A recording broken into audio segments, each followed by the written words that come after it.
Hello everyone, welcome to Uttarakhand अध्यापक। मैं मेघा जायसवाल स्वागत करती हूँ आपका आज के सेशन में।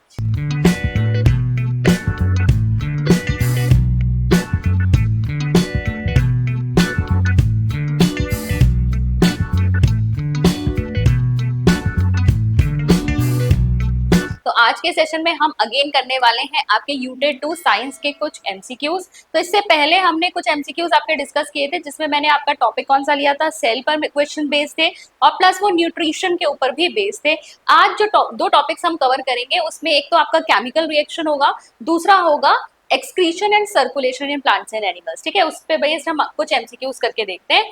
तो यहाँ पर पहला है आपके सामने क्वेश्चन कि विच of the following is an example of combination reaction. ठीक है, तो आपसे संयोजन अभिक्रिया का उदाहरण यहाँ पर पूछ रखा है। ठीक है, तो एक बार में हम देख लेते हैं कि संयोजन अभिक्रिया आपकी कौन सी होती है, जहां पर दो या दो से ज्यादा रिएक्टेंट्स मिलकर एक सिंगल प्रोडक्ट बनाते हैं, उसे हम क्या कहते हैं, संयोजन अभिक्रिया या कॉम्बिनेशन रिएक्शन। ठीक है, two or more reactants will combine to form a single product.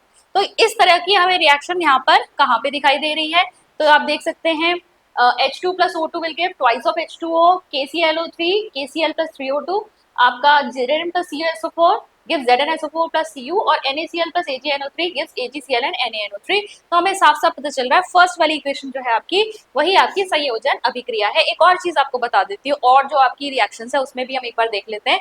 तो यहाँ पर जब आपका जो आपका सिंगल रिएक्टेंट है वो जब दो या दो से अधिक प्रोडक्ट्स दे रहा होता है, उसे हम डीकम्पोजिशन रिएक्शन कहते हैं। ठीक है, डीकम्पोजिशन रिएक्शन मतलब वो संयोजन अभिक्रिया का जस्ट ऑपोजिट होता है। यहाँ पर सिंगल रिएक्टेंट होगा लेकिन हमें प्रोडक्ट दो या दो से ज्यादा मिलेंगे, तो ये आपकी डीकम्पोजिशन रिएक्शन है।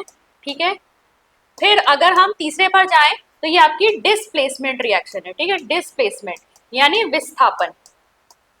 ठीक है, विस्थापन, विस्थापन में क्या होता है, जो हायर रिएक्टिव मेटल है वो लोअर रिएक्टिव मेटल को उसके सॉल्ट से डिस्प्लेस कर देता है। क्योंकि रिएक्टिविटी सीरीज में जिंक जो है वो कॉपर से ऊपर आता है, यानी जिंक जो है कॉपर के कंपैरिजन में अधिक क्रियाशील है, अधिक रिएक्टिव है, इसलिए जिंक ने यहाँ सॉल्ट में से Cu को हटाया, खुद से यहाँ सॉल्ट बना लिया ZnSO4 और Cu यहाँ पे अलग रह गया। ये डिस्प्लेसमेंट है, विस्थापन।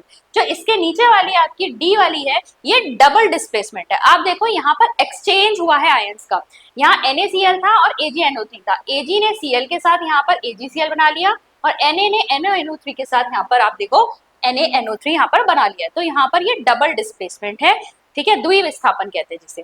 आगे बढ़ेंगे हम नेक्स्ट वाली आपकी क्वेश्चन पर। तो सेकंड क्वेश्चन है, A reaction where a single compound breaks down into two or more simpler substances is called। अब वही क्वेश्चन पूछ लिया इन्होंने, तो मैंने आपको बता ही दिया है कि अगर एक रिएक्टेंट से दो या दो से ज्यादा प्रोडक्ट बन रहे हैं तो मुझे क्या कहते हैं, combination, decomposition, displacement, double displacement. तो ये आपकी डिकम्पोजिशन यानी अपघटन अभिक्रिया है। ठीक है, आगे बढ़ेंगे और क्वेश्चन नंबर 3 को देखेंगे।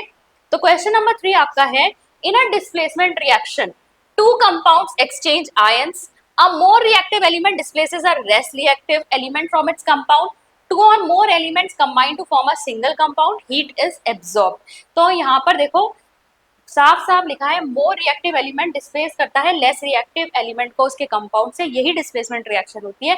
जो ऊपर वाला एक्सचेंज ऑफ आयन ये आपका द्विविस्थापन में होता है। तो आपका सही आंसर क्या होगा, सही आंसर यहाँ पर आपका होगा सी। ठीक है, सॉरी, सही आंसर होगा आपका बी, सी नहीं बी।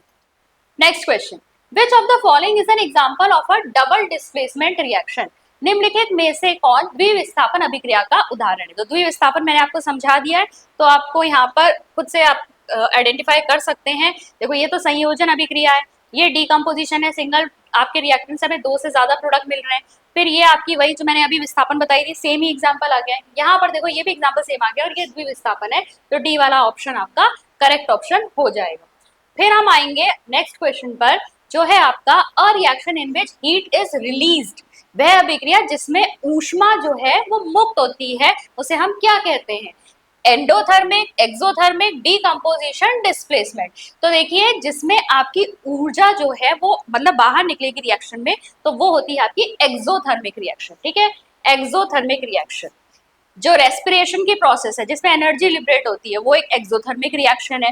ठीक है, अगर आप कंबशन करते हैं, कोई भी चीज जो है जलेगी तो उसमें भी हीट एनर्जी रिलीज होती है, लाइट एनर्जी रिलीज होती है, वो भी एक्सोथर्मिक रिएक्शन है। ठीक है, तो ये सारी एक्सोथर्मिक में आती है। जिस भी रिएक्शन में ऊष्मा या किसी भी फॉर्म की एनर्जी अवशोषित होती है, एब्जॉर्ब होती है, उसे हम एंडोथर्मिक रिएक्शन कहते हैं। ठीक है, एंडोथर्मिक अभिक्रिया, एक चीज ध्यान में रखेंगे, जितनी भी आपकी डीकम्पोजिशन रिएक्शन होती है सबकी सब एंडोथर्मिक होती है। क्यों होती है भाई? डीकम्पोजिशन का मतलब क्या है? डीकम्पोजिशन का मतलब है कि आपका एक रिएक्टेंट जो है वो टूट रहा है और टूट के वो दो या दो से अधिक प्रोडक्ट्स बना रहा है। तो अब इसे तोड़ने के लिए हमें इसमें कुछ ऊर्जा, कुछ एनर्जी देनी पड़ेगी। ठीक है, तो वो एनर्जी हम इसमें देते हैं, इसका मतलब इस रिएक्शन में एनर्जी एब्जॉर्ब होती है, इसीलिए एंडोथर्मिक रिएक्शन।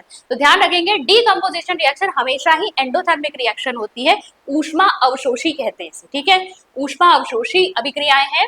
अच्छा, अब बेस्ड ऑन किस टाइप से आप एनर्जी दे रहे हैं? डीकम्पोजिशन रिएक्शन आपके तीन टाइप की होती है।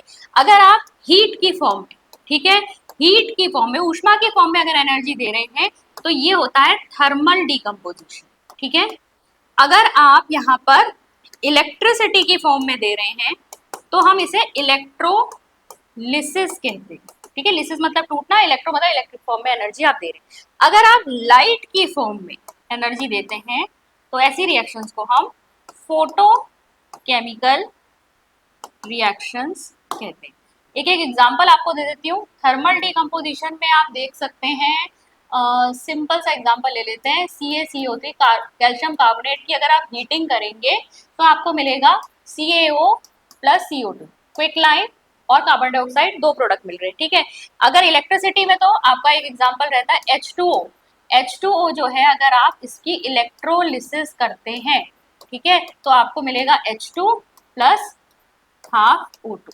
ठीक है, और तीसरा आपका लाइट के केस में आप देख सकते हैं AgCl, सिल्वर क्लोराइड। ठीक है, अगर इसमें हम सनलाइट में रख देंगे, एक डिश, पेट्री डिश में अगर आप जो है AgCl डालकर, व्हाइट सॉल्ट होता है, इसको सनलाइट में रख दोगे तो ये बन जाएगा Ag प्लस Cl2। ठीक है, नेक्स्ट पे चलेंगे। The reaction between an acid and base to form salt and water is called. तो आपका अम्ल और क्षारक के बीच में अगर हम अभिक्रिया कराएं तो इसे हम क्या कहते हैं? जिसमें लवण और जल बनता है तो इसे हम क्या कहते हैं? Neutralization reaction, redox reaction, decomposition reaction, combination reaction. तो उसे हम कहते हैं रिडॉक्स रिएक्शन, उदासीनीकरण अभिक्रिया। क्योंकि एसिड और बेस की रिएक्शन करने के बाद बना है सॉल्ट और वाटर, अब ना तो वो एसिडिक रहा ना बेसिक रहा, वो न्यूट्रल हो गया है, इसीलिए उसे न्यूट्रलाइजेशन रिएक्शन कहते हैं। और एक चीज ध्यान में रखिएगा, जितनी भी न्यूट्रलाइजेशन रिएक्शन होती है, एसिड और बेस की रिएक्शन जब आप करोगे तो हमेशा हीट जो है इवॉल्व होती है, यानी ये सब एक्सोथर्मिक है। आगे बढ़ेंगे, क्वेश्चन देखिए आप, विच of the following is decomposition reaction. अब तो बहुत आसानी से आप आइडेंटिफाई कर सकते हैं, सीधे आपको डीकम्पोजिशन बताना है। अब वही एग्जांपल आ गया जो एग्जांपल मैंने अभी अभी आपको दिया है। ठीक है, तो यहाँ सीधा आंसर बता देती हूँ, बी वाला आंसर यहाँ पे सही है। फिर आप देखेंगे नेक्स्ट क्वेश्चन, यहाँ पर पूछा है इन अ रिडॉक्स रिएक्शन। ठीक है, redox reaction, oxidation and reduction occur simultaneously, only oxidation occurs, only reduction occurs, no change in oxidation states. तो देखो, रिडॉक्स नाम से ही पता चल रहा है इसमें ऑक्सीडेशन और रिडक्शन एक साथ हो रहे हैं, तो ये साइमल्टेनियसली होते हैं। ठीक है, ए ऑप्शन आंसर होगा। फिर आपसे पूछा है नेक्स्ट क्वेश्चन में, in a balanced chemical equation the number of atoms of each element must be. ठीक है, तो एक संतुलित आपकी अगर समीकरण है, ठीक है, तो प्रत्येक तत्व के परमाणुओं की संख्या होनी चाहिए different on reactant and product side, equal on reactant and product side, more on product side, more on reactant side. तो बैलेंस जो आपकी संतुलित अभिक्रिया होती है उसमें जो नंबर ऑफ एटम्स हैं वो रिएक्टेंट और प्रोडक्ट साइड दोनों बराबर होते हैं। जैसे सिंपल सा एक यही वाला ले लेते हैं, आपका कैल्शियम कार्बोनेट का ही ले लेते हैं। ठीक है, प्लस CO2। यहाँ पर देखो, रिएक्टेंट साइड पे एक कैल्शियम है, यहाँ पर भी एक कैल्शियम का आइटम है, यहाँ एक कार्बन है, यहाँ पर भी एक कार्बन है, यहाँ पर ऑक्सीजन 3 है, यहाँ पर प्रोडक्ट साइड पे देखो 1 और 2, 3 हो गए। ठीक है, तो यहाँ तो बैलेंस ही दिख रही है हमको। अगर नहीं होती है तो फिर हमें यहाँ पर ऑब्वियसली नंबर्स लगाकर इसे बैलेंस करना पड़ता है। नेक्स्ट क्वेश्चन देखेंगे, what type of reaction is rusting of iron. तो रस्टिंग ऑफ आयरन किस टाइप की रिएक्शन है? Combination reaction, decomposition reaction, displacement reaction या रिडॉक्स रिएक्शन। तो यहाँ पर रस्टिंग जो होता है उसका ऑक्सीडेशन होता है, इसीलिए ये क्या है? एक रिडॉक्स रिएक्शन है। ठीक है। आयरन जो है आपका वो हवा में उपस्थित जो नमी यानी मॉइस्चर होता है प्लस ऑक्सीजन जो है उसके साथ रिएक्ट कर जाता है, Fe2O3 प्लस डॉट XH2O बन जाता है आपका। तो यहाँ आयरन जो है ऑक्सीडाइज हो रहा है, ये एक रिडॉक्स रिएक्शन। अब हम आ गए हैं अपने नेक्स्ट टॉपिक पर जो है आपका एमसीक्यूज और एक्सक्रीशन एंड सर्कुलेशन। ठीक है, इन प्लांट्स एंड एनिमल्स दोनों में कर रहे हैं हम। तो यहाँ पर सबसे पहला क्वेश्चन आपके सामने कि विच of the following is not a primary excretory organ in animals. ठीक है, निम्नलिखित में से कौन सा जानवर प्राथमिक उत्सर्जन अंग नहीं है। तो ऑप्शन है आपके सामने kidney, lungs, liver and skin. तो देखो एक्सक्रीटरी प्रोडक्ट्स हमारी बॉडी में जो होते हैं वो आपके किस तरीके से आपकी बॉडी से बाहर जाएंगे। देखो अगर हमारी बॉडी में कार्बन डाइऑक्साइड जो बन रही है वो लंग्स के थ्रू आपकी बाहर जा रही है, ठीक है, तो लंग्स से उसमें आउट हो रही है वो। देन किडनीज जो है वो क्या करती हैं, वो आपके बॉडी से नाइट्रोजनस वेस्ट को रिमूव करती हैं। देन आपका जो स्किन हो गई उसमें जो पसीना वगैरह हमारे बॉडी में होता है, जो सॉल्ट्स होते हैं वो सब यहाँ से एक्सक्रीट आउट होते हैं। तो यहाँ किडनी से भी एक्सक्रीशन हो रहा है, लंग से भी हो रहा है, स्किन से भी हो रहा है, ठीक है, लेकिन लिवर से नहीं होता, लिवर एक्सक्रीशन के लिए नहीं है। तो यहाँ पर सही ऑप्शन आपका सी ऑप्शन हो जाएगा। आगे बढ़ेंगे, नेक्स्ट क्वेश्चन पे चलेंगे। What is the main function excretory product in birds and reptiles. तो यहाँ पर पक्षियों और सरीसृपों में पूछा है मुख्य उत्सर्जी उत्पाद क्या है। तो यहाँ पर आपके सामने ऑप्शन है urea, ammonia, uric acid, creatinine. देखो अब जो ये जितने भी वेस्ट दिखे हैं ना, ये आपके मेनली ये सब आपके नाइट्रोजनस वेस्ट हैं और depending on the availability of water कि किस ऑर्गेनिज्म के पास कितना अवेलेबल वाटर है एक्सक्रीटरी प्रोडक्ट रिमूव करने के लिए, ठीक है, तो उसी पर बेस्ड होता है आपका कि वो किस फॉर्म में एक्सक्रीशन करते हैं। जैसे अगर हम एक्वेटिक एनिमल्स की बात करें तो एक्वेटिक एनिमल्स क्योंकि वाटर में ही रहते हैं तो ये एक्सक्रीट आउट करते हैं in the form of ammonia, ठीक है, in the form of ammonia, क्योंकि अमोनिया हाईली टॉक्सिक होता है और उसके लिए बहुत वाटर चाहिए एक्सक्रीट आउट होने के। तो डायरेक्ट वाटर में ही रहते हैं तो वाटर में ही एक्सक्रीट आउट कर देते हैं, वाटर की अवेलेबिलिटी इनके पास ज्यादा है, ठीक है। देन अगर हम बात करें यहाँ पर बर्ड्स और मैमल्स की, ठीक है, यहाँ पर आप देख सकते हैं इसको, देखो। For more such content like, share and subscribe our channel. और हमारे कोर्सेज को चेक करने के लिए डाउनलोड कीजिए अचीवर्स ऐप। अचीवर्स ऐप को डाउनलोड करने का लिंक नीचे डिस्क्रिप्शन बॉक्स में। यहाँ पर अमोनिया के फॉर्म में यहाँ पर दे रहे हैं एक्वेटिक एनिमल्स, आपके बोनी फिशेस, एक्वेटिक एम्फीबियंस। तो यहाँ वाटर रिक्वायरमेंट लार्ज है, हाईली टॉक्सिक है। फिर अगर हम यूरिया के फॉर्म की बात करें तो हमारे जितने भी बर्ड्स हैं, एम्फीबियंस हैं, मैमल्स हैं या हम अपनी बात कर लें अगर, तो हम यूरिया के फॉर्म में एक्सक्रीट आउट करते हैं, ठीक है, और इसके लिए लेस वाटर चाहिए होता है और ये लेस टॉक्सिक होता है कंपेयर टू अमोनिया, ठीक है। और तीसरा है आपका यूरिक एसिड। यूरिक एसिड क्या है, एक ऐसा वेस्ट प्रोडक्ट है आपका जो लीस्ट टॉक्सिक है, सबसे कम वाटर रिक्वायरमेंट इसमें होती है, बिल्कुल वो सॉलिड फॉर्म में ये जो है एक्सक्रीट आउट होता है, जैसे बर्ड्स करती हैं, स्नेक्स, लिजर्ड्स वगैरह करते हैं, बर्ड्स बीट वगैरह कर देती है ना व्हाइट व्हाइट कलर, तो वही आपका क्या है, वो यूरिक एसिड है। अच्छा, बेस्ड ऑन दिस इनके नाम भी दिए हुए हैं, अमोनिया के फॉर्म में एक्सक्रीट आउट कर रहे हैं तो अमीनोटेलिक कहते हैं, यूरिया के फॉर्म में कर रहे हैं यूरियोटेलिक कहते हैं, अगर यूरिक एसिड फॉर्म में कर रहे हैं यूरिकोटेलिक कहते हैं, ठीक है। तो based on availability of water ये इस तरीके से एक्सक्रीशन होता है, यहाँ पर एक्सक्रीटरी प्रोडक्ट डिसाइड होता है। तो अब यहाँ पर बर्ड्स और रेप्टाइल्स में पूछा है तो क्या है आपका यूरिक एसिड, ठीक है। ये आपका हिंदी में भी दिया हुआ है, आप चेक कर सकते हैं एक बार। फिर हम बढ़ेंगे नेक्स्ट क्वेश्चन की ओर। नेक्स्ट क्वेश्चन है आपका which part of the nephron is responsible for the majority of reabsorption of water and solutes, ठीक है। तो यहाँ पर नेफ्रॉन का कौन सा भाग जल और विलय के पुनः अवशोषण के लिए उत्तरदायी है, और आपके ऑप्शंस है Bowman's capsule, proximal convoluted tubule, loop of Henle, collecting duct. तो देखो नेफ्रॉन हमें पता है क्या है, किडनी की फिल्ट्रेशन यूनिट है, क्या है, किडनी की फिल्ट्रेशन यूनिट, फिल्ट्रेशन यूनिट। हमारी किडनी में बहुत सारे आपके नेफ्रॉन्स होती हैं और हर नेफ्रॉन क्या काम कर रही है, ब्लड को फिल्टर करने का काम कर रही है।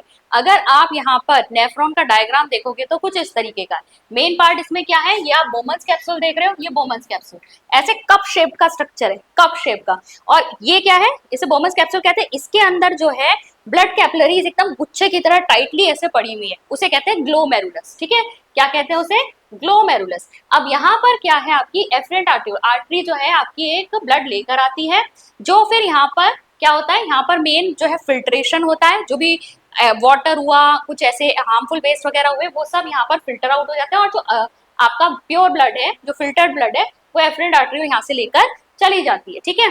अब लेकिन जब यहाँ पर प्राइमरी फिल्ट्रेशन होता है तो उसमें बहुत सारे इंपॉर्टेंट सब्सटेंसेस, कुछ ग्लूकोज, कुछ प्रोटीन्स वगैरह भी फिल्टर आउट हो जाते हैं और वाटर भी फिल्टर आउट हो जाता है।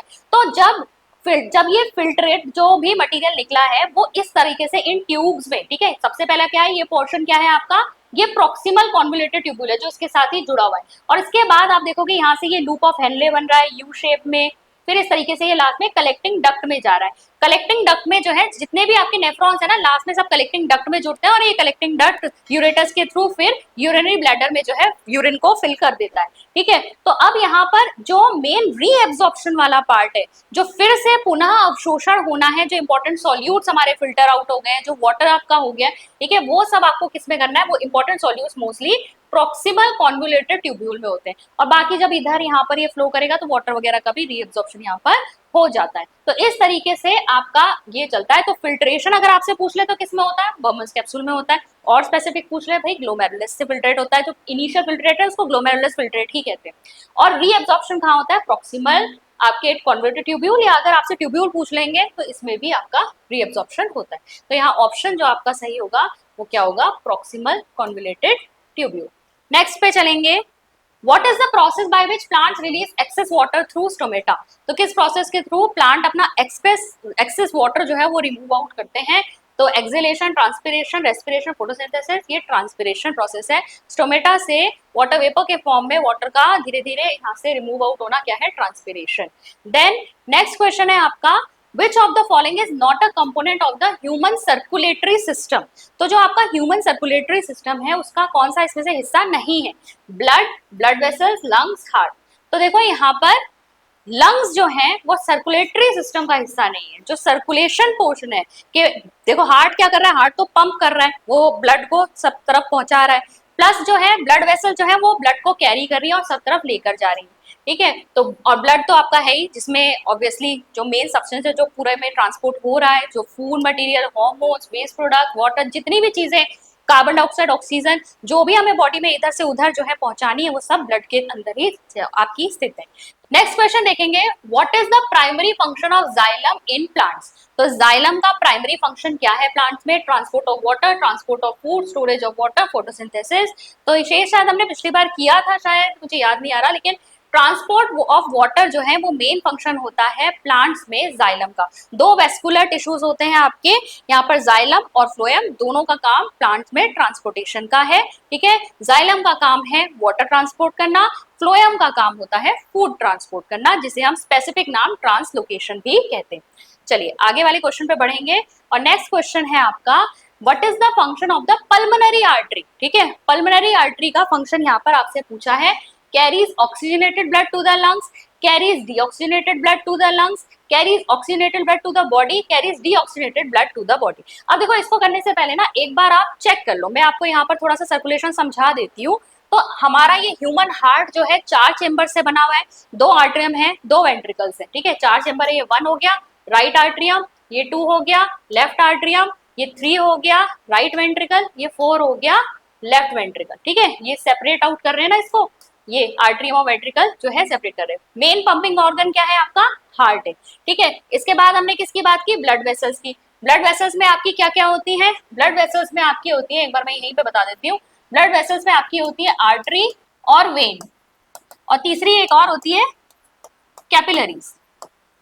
ठीक है, जो आर्टरी होती है उसमें हमेशा ऑक्सीजनेटेड ब्लड रहता है, लेकिन एक्सेप्शन है सिवाय पल्मोनरी आर्टरी के। जो वेन है हमारी वो क्या करेगी, वो डीऑक्सीजनेटेड ब्लड करेगी, लेकिन यहाँ पर भी एक्सेप्शन है पल्मोनरी वेन को छोड़कर। ठीक है, पल्मोनरी वेन जो है वो ऑक्सीजनेटेड ब्लड कैरी करती है। तो यहाँ पर आप इस चीज को याद रखिएगा, आर्टरीज कर रही है ऑक्सीजनेटेड ब्लड कैरी, लेकिन एक्सेप्शन है सिवाय पल्मोनरी आर्टरी के, और वेन्स कर रही है डीऑक्सीजनेटेड ब्लड कैरी, लेकिन सिवाय आपकी पल्मोनरी वेन के। दूसरी चीज, आर्टरी जो है वो ब्लड हार्ट से बॉडी तक लेके जाती है, डायरेक्शन क्या है, from heart to body parts, और वेन्स में क्या है, बॉडी पार्ट से हार्ट में ये लेकर आती है। ठीक है, तो इनका डायरेक्शन जो है वो ऑपोजिट है। प्लस इसमें और भी चीजें होती हैं। ठीक है, अब आप उसका डिफरेंस जो है वो देखेंगे, आर्टरीज में जो है आपके वॉल्व्स नहीं होते, वेन्स में जो है वॉल्व्स होते हैं।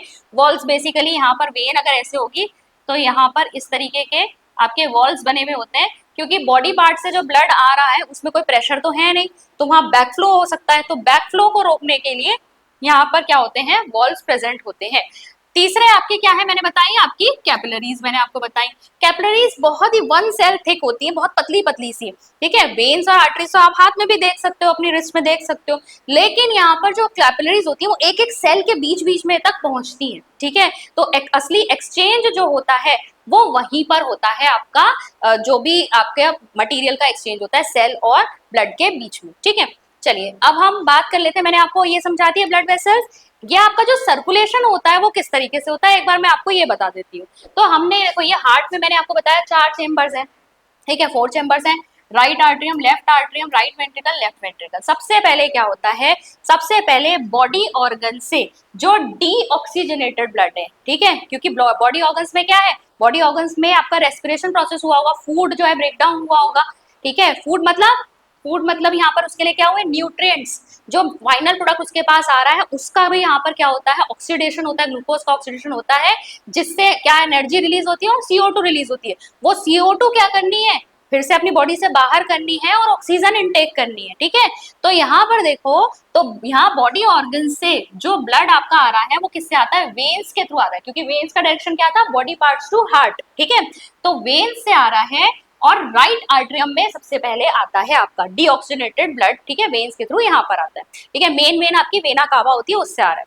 फिर इसके बाद राइट आर्ट्रियम से ये गया आपके राइट वेंट्रिकल में, ठीक है। तो यहाँ से ये कंप्रेस हुआ और इसने इसे राइट वेंट्रिकल में भेजा। अब राइट वेंट्रिकल से पल्मोनरी आर्टरी, पल्मोनरी वर्ड जहां भी लगा होता है मतलब होता है लंग्स की बात हो रही है। तो ये जो पल्मोनरी आर्टरी है ये ब्लड को लेके जाएगी कहाँ, लंग्स के पास। क्यों, क्योंकि कैसा ब्लड आ रहा है ना, डीऑक्सीजनेटेड ब्लड था, इसमें ऑक्सीजन चाहिए, कार्बन डाइऑक्साइड को रिलीज करेंगे, ऑक्सीजन को लेंगे, तो ऑक्सीजनेशन कहाँ होगा, ये कार्बन डाइऑक्साइड ऑक्सीजन का एक्सचेंज कहाँ होता है, लंग्स में होता है। तो आर्टरी जो है यहाँ से पल्मोनरी आर्टरी डीऑक्सीजनेटेड ब्लड लेकर कहाँ जाएगी, लंग्स के पास जाएगी, यहाँ पर CO2 ऑक्सीजन का एक्सचेंज होगा और अब जो ब्लड ऑक्सीजनेट हो चुका है वो पल्मोनरी वेन के थ्रू कहाँ आएगा, लेफ्ट आर्ट्रियम में आएगा, ठीक है। लेफ्ट आर्ट्रियम में आया, वापस हार्ट में आया, इसके बाद जो है ये भेजेगा इसे लेफ्ट वेंट्रिकल में, और लेफ्ट वेंट्रिकल से जो मेन आर्टरी होती है जिसे हम क्या कहते हैं, एओर्टा, एओर्टा जो है, यहाँ डी लिखा है गलत है, ऑक्सीजनेटेड ब्लड है, हाँ, एओर्टा जो है ऑक्सीजनेटेड ब्लड को बॉडी ऑर्गन्स तक पहुंचाएगी, ठीक है, यहाँ पर इसके थ्रू आएगा, ठीक है। तो ये हार्ट का आपका सर्कुलेशन का मैकेनिज्म है। अब क्योंकि हार्ट में ब्लड जो है वो 2 बार आ रहा है, इसीलिए इस सर्कुलेशन को क्या कहते हैं, डबल सर्कुलेशन, ठीक है। मैमल्स में क्या होती है, डबल सर्कुलेशन होती है, जिसमें से पहली सर्कुलेशन को हम कहते हैं सिस्टमिक सर्कुलेशन और दूसरे को हम कहते हैं पल्मोनरी सर्कुलेशन, ठीक है। कौन सी, ये जो बॉडी, एक सर्कल तो ये बन रहा है, बॉडी और हार्ट के बीच में एक सर्कुलेशन हो रही है, तो इसे हम कहते हैं सिस्टमिक, ठीक है। और एक हो रही है लंग्स और हार्ट के बीच में, इसे हम क्या कहते हैं, पल्मोनरी सर्कुलेशन। और दोनों सर्कुलेशन को मिलाकर हम क्या कह देंगे, डबल सर्कुलेशन, ठीक है। तो ये इस तरीके से आपका पूरा सर्कुलेशन का प्रोसेस है। हिंदी वाले भी देख सकते हैं, हिंदी का भी डायग्राम बना हुआ है, ठीक है। आलिंद और निलय कहते हैं हिंदी में, ये दायां आलिंद हो गया, बायां आलिंद, ये दायां निलय, बायां निलय, इस तरीके से आता है, ठीक है। डबल ऑक्सीजन यहाँ भी, वो डबल आपका सर्कुलेशन यहाँ भी चल रहा है, यहाँ भी चल रहा है। अच्छा, अब सर्कुलेटरी सिस्टम के लेकिन पार्ट्स हम किसे कहते हैं, हार्ट को कहते हैं, ब्लड वेसल्स को कहते हैं, ब्लड को कहते हैं, लंग्स यहाँ सर्कुलेशन में जरूर, लेकिन वो सर्कुलेटरी सिस्टम का हिस्सा नहीं है, ये तो यहाँ पर ले जाना पड़ रहा है ताकि ऑक्सीजन और कार्बन डाइऑक्साइड का एक्सचेंज हो जाए। सर्कुलेशन से यहाँ पर ऐसा कोई रिलेशन यहाँ पर नहीं, ठीक है। सर्कुलेशन यहीं पे हो रहा है, जो ब्लड जो है जो कहाँ घूम रहा है वो यहीं पे तो घूम रहा है, ठीक है। चलिए अब जो है हम इसमें आंसर चेक करते हैं। तो आंसर आपका क्या था, यहाँ पर what is the function of pulmonary artery पूछा है। अब आर्टरी में मैंने क्या बताया, वैसे तो ऑक्सीकृत ब्लड होता है, लेकिन पल्मोनरी आर्टरी में डीऑक्सीजनेटेड होता है। तो आंसर क्या हो जाएगा, carries deoxygenated blood to the lungs, ठीक है। तो ये आंसर आपका होगा। Next question, the process of separation of waste product from the blood using an artificial kidney is known as. तो कृत्रिम किडनी का प्रयोग किया जाता है जब अगर किसी भी ह्यूमन बीइंग की जो नॉर्मल किडनीज है वो फंक्शन प्रॉपर्ली नहीं कर पा रही, लेकिन ब्लड को फिल्टर करना तो बहुत जरूरी है, अदरवाइज हमारी बॉडी में नाइट्रोजनस वेस्ट इकट्ठा हो जाएगा जो हमारे लिए टॉक्सिक होगा। तो यहाँ पर इसे क्या कहते हैं, डायलिसिस, हीमोडायलिसिस, पेरिटोनल डायलिसिस, ये तीनों ही इसके नाम है। तो आंसर इसका ऑल ऑफ द अबव होगा। एक बार आप इसको देख लीजिए कि यहाँ पर आर्टिफिशियल किडनी या डायलिसिस का प्रोसेस यहाँ पर किस तरीके से होता है। तो यहाँ पर जैसे पेशेंट है जिसकी किडनी जो है सही से काम नहीं कर रही, उसके ब्लड को क्या किया जाता है, यहाँ पर भेजा जाता है, ये आर्टिफिशियल किडनी का सेटअप है। यहाँ पर ये डायलाइजिंग सॉल्यूशन होता है। तो जब ये ब्लड जो है इन इस तरीके के चैनल में, ट्यूब्स में जो है फ्लो करता है, तो यहाँ ये सेलुलोज की बनी होती है ना, तो ऑस्मोसिस के प्रोसेस के थ्रू जो नाइट्रोजनस वेस्ट होता है वो बाहर चला जाता है, और जो प्योर ब्लड आ रहा है उसे वापस पेशेंट की बॉडी में डाल दिया जाता है। और ये देखिए यहाँ से सॉल्यूशन डाले जा रहे हैं फ्रेश, और यहाँ से यूज्ड सॉल्यूशन बाहर आता जा रहा है जिसमें ऑस्मोसिस प्रोसेस हो गया है। ठीक है, तो ये आपका आर्टिफिशियल किडनी या डायलिसिस का प्रोसेस है। नेक्स्ट क्वेश्चन पे चलेंगे। In plants what is the main function of phloem. Phloem के बारे में मैंने अभी आपको बताया था, वेस्कुलर टिश्यू या वेस्कुलर बंडल जो है जाइलम और फ्लोएम के बने होते हैं। जाइलम में क्या था, ट्रांसपोर्टेशन ऑफ वाटर, फ्लोएम में क्या है, ट्रांसपोर्टेशन ऑफ फूड, जिसे हम स्पेसिफिक नाम क्या कहते हैं, ट्रांसलोकेशन। और लास्ट क्वेश्चन देखेंगे हम आज का, जो कि है आपका what is the role of haemoglobin in human blood, fight against infections, transport oxygen, transport carbon dioxide, clotting of blood. तो यहाँ पर हीमोग्लोबिन का काम होता है ऑक्सीजन का ट्रांसपोर्टेशन, क्योंकि ऑक्सीजन जो है हीमोग्लोबिन के साथ अटैच होकर ही जो है वो जाती है लंग्स के बाद ऑक्सीजनेट, यहाँ पर जो लंग्स कैरी करते हैं आपके टिश्यूज तक। ठीक है, तो यहाँ पर आपके जो ब्लड के कंपोनेंट्स होते हैं वो एक बार देख लीजिए। पहला है आरबीसी, रेड ब्लड कॉर्पुसेल्स, जिसमें आपका रेड कलर किसकी वजह से है, हीमोग्लोबिन की वजह से है, और यही क्या काम करता है, ऑक्सीजन को कैरी करने का काम करता है। दूसरा है आपका WBC, white blood cells. Now this is responsible for fighting infection. ठीक है, जो इन्फेक्शन से फाइट करने का काम है वो ये करते हैं। और तीसरे होते हैं प्लेटलेट्स, और प्लेटलेट्स का काम होता है ब्लड क्लॉटिंग में हेल्प करना, यानी अगर आपके कहीं भी क्या है कोई कट वट लग जाए तो वहां पर एक जल्दी से क्लॉट जैसा बन जाता है, जाल जैसा बन जाता है, जिससे एक्सेसिव ब्लीडिंग ना हो, तो वो ब्लड क्लॉटिंग में हेल्प कौन करते हैं, प्लेटलेट्स करते हैं। ठीक है, तो this was the questions, the 20 MCQs जो हमने दो टॉपिक से कवर किए। आई होप आपको इन MCQs को देखकर और थोड़ा बहुत जो मैं टॉपिक समझाती हूँ उससे मदद मिलती होगी कि आपको अगर सेल्फ स्टडी से भी तैयारी करनी है तो आपको किस तरीके से जो है टॉपिक्स प्रिपेयर करने हैं, किस तरीके के MCQs जो है ट्राई करने, प्लस आप प्रीवियस ईयर पेपर जरूर देखते रहिए, उससे जो है आपकी तैयारी को बहुत अच्छा डायरेक्शन मिलता है, आप हमेशा जो है सही रास्ते पे रहेंगे। अदरवाइज क्या है, ये भी पढ़ लो वो भी पढ़ लो, इससे जो है आपको बहुत ज्यादा कंफ्यूजन क्रिएट हो सकती है। ठीक है, चेंजिंग पैटर्न भी आपको जो है प्रीवियस ईयर पेपर से ही पता चलता है। तो प्रीवियस ईयर पेपर बहुत इजीली अवेलेबल है। जो लोग यूटेट का फॉर्म जिन्होंने फिल किया, ऑब्वियसली आपने वहाँ बुकलेट्स देखी होंगी, उन बुकलेट्स को डाउनलोड कर लीजिए और वहां पर से आप उनको प्रैक्टिस कीजिए, तभी जो है आप अपनी तैयारी को सही ढंग से कर पाएंगे। इसके अलावा अगर आप चाहते हैं कि आपको एक प्रॉपर डायरेक्शन चाहिए तो आप हमारे कोर्सेज से भी जुड़ सकते हैं। हमारे कोर्सेज जो हैं वो हमारी अचीवर्स ऐप पर चल रहे हैं। अचीवर्स ऐप को डाउनलोड करने का लिंक आपको नीचे डिस्क्रिप्शन बॉक्स में मिल जाएगा। अब कल जो है मैं आप लोगों के लिए एक लाइव सेशन जरूर लेकर आऊंगी, जहां पर हम यूटेट के बारे में बात करेंगे कि प्रॉपर स्ट्रेटजी क्या होनी चाहिए, किस तरीके से आप पढ़ाई कर सकते हैं उसमें, ठीक है, और कैसे जो है कंटेंट को आप कवर करें। तो आई होप कल का सेशन जो है आप लोगों के लिए यूजफुल रहेगा। तो कल जरूर आप मेरे साथ जुड़िएगा, टाइमिंग जो है आपकी अपडेट कर दी जाएगी, आप कम्युनिटी पोस्ट जरूर चेक करते रहिएगा। तो आई होप आज का सेशन भी आप लोगों को यूजफुल लगा हो। मैं मिलती हूँ आपसे नेक्स्ट सेशन में। Thank you.